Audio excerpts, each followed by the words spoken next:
Today we're going to walk through a really powerful practice for finding what's called grounded strength. This comes from a meditation designed specifically for ALS caregivers. You know, it's a way to anchor yourself before the day and all of its demands really kick in. So let's dive in. So the whole thing starts by just acknowledging the reality of a caregiver's morning. Before you even have a chance to really think, the day is already making demands on you, right? So it poses this question to get us to just stop and consider that moment before all of that chaos begins. And the answer? It's so simple. Before everything else, there's just this moment, this breath, this body, just you. It's really an invitation to carve out this tiny little space just for yourself before you start giving all your energy away. So that leads us right into the first theme, an invitation to pause. Now I want you to think of this not as another thing to do, not another task on your checklist, but as a kind of radical act of self-preservation in what can be an incredibly demanding role. And let's be real about what's being asked of you every single day. We're not just talking about physical stuff. It's immense emotional labor. You're asked for patience when you have absolutely none left, for steadiness when the future is anything but certain, and to find new ways to show a love that is constantly evolving and changing form. I mean, that is a huge ask. And this is the core message of acknowledgement that I think is so important. In spite of all those demands, you are still here. You're breathing, you're showing up, and that simple, profound act of just being present and trying, that's a form of resilience. And that matters. It really does. Okay, so how do we actually do this? Well, the first practical steps are all about anchoring ourselves in the here and now. It's about physically arriving in this moment. And look, the initial steps could not be simpler or more accessible. This isn't about finding the perfect meditation posture, just find a comfortable spot. It's about letting your hands rest, softening your focus, and using your breath as a tool. You know, taking just 3 slow, deep breaths can send a signal to your entire nervous system that it's okay to downshift, even just for a minute.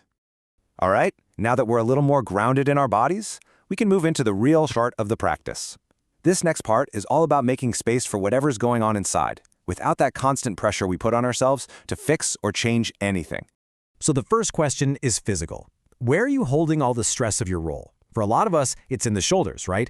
Or the neck, the chest, the jaw. But here's the key instruction, and this is important. You don't have to fix it. The goal is simply to notice it, to just bring a gentle awareness to it. That's all. Then, from the body, we turn our attention inward, to the heart, our emotional center. And caregiving is never just one single feeling, is it? It's this whole spectrum all at once. It's fatigue and deep love. It's worry and grief and fierce determination. This practice invites all of it to the table. It acknowledges that you can and do hold all these conflicting feelings at the same time. And this, right here, this is a total game changer. We spend so much of our time trying to force ourselves to feel better, to be stronger, to push through. This practice flips that script completely. It's about giving yourself permission. Permission to be tired, permission to feel that tension, permission to be exactly as you are in this moment. So, once we've made that little bit of space, we can begin to plant some seeds of resilience. This next part of the meditation uses affirmations to actively build and recognize the inner strength that you already have. The instruction is simple. You just repeat these phrases to yourself, either quietly in your head or even out loud if you feel comfortable. The act of actually verbalizing these ideas can start to challenge and rewire that little negative voice in our heads we all have. This first one, wow, it's so powerful. It really pushes back against the idea that if things are difficult, something must be wrong. It affirms that actually, love and hardship can, and very often do, exist in the very same space. And here it is, the big one, right? The central challenge for so many caregivers. This isn't an either-or statement, it's a both-and. It frames self-care not as some luxury or selfish act, but as a necessary and, yes, a possible part of the whole equation. I mean, can we all just take a deep breath on that one? What a relief. This affirmation is like a direct release valve for all that pressure we feel to be perfect. It gives you permission to be human, to make mistakes, and to know that good enough is absolutely more than enough. And finally, this one just brings it all back home to the present. The future can feel so overwhelming, I know, but this affirmation grounds you in the only thing you can actually handle, this single moment, right here, right now. Okay, so with that foundation of inner strength, we can move to the final part of this practice, which is all about consciously and intentionally meeting the day ahead. Now, there's a really important distinction here. We're not setting a rigid goal like, I will be patient all day, because that just adds more pressure, right? Instead, we're choosing a gentle intention. Think of it more like setting a supportive, flexible tone that can guide you when things get tough. And remember this is your little secret weapon for the rest of the day. When things get overwhelming, when you feel that stress rising, your breath is always there. Taking just one conscious breath can be a micro reset, a little moment to come back to your center.